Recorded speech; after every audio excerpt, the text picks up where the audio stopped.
हमारे इतने दयालु, एक गया चोरी करने के लिए शंकर भगवान के मंदिर में।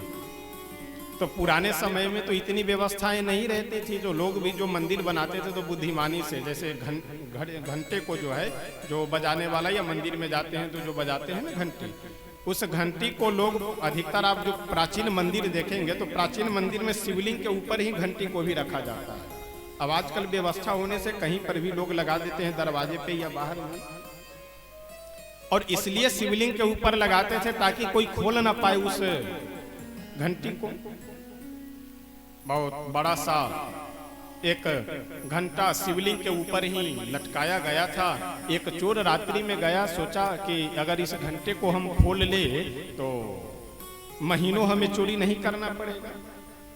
अच्छा, चोरों के पास व्यवस्थाएं तो होती नहीं है कि वो सीढ़ी लेकर के घूमे चोरी करने के लिए, कि जहां मौका मिले हम उतार लें।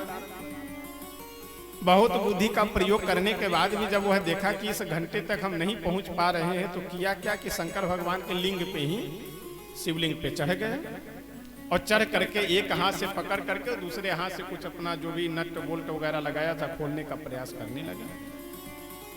अब जैसे शिवलिंग पे दोनों पैर रख करके घंटे को पकड़ करके खोलना प्रारंभ किया, वैसे शंकर भगवान प्रकट हो गए। बोले, बच्चा वरदान मांगो हमसे।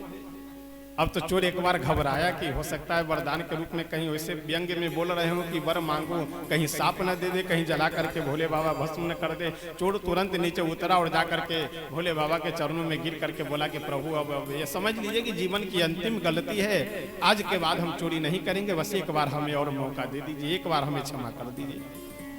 भोले बाबा बोले कि अरे तुम क्षमा की बात कर रहे हो, हम तो तुम्हें वरदान देना चाह रहे हैं, आशीर्वाद देना चाह रहे हैं, तुम हमसे वर मांगो, आशीर्वाद मांगो।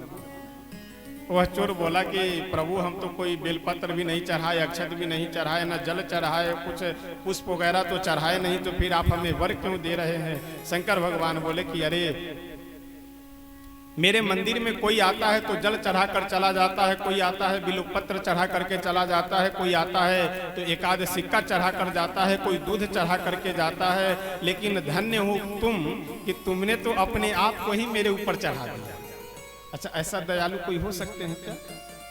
और यह घटना, यह प्रसंग श्रीमद् भक्तमाल का है, वैसे कोई लोकोक्ति या प्रसिद्ध नहीं है, शास्त्र की कथा है।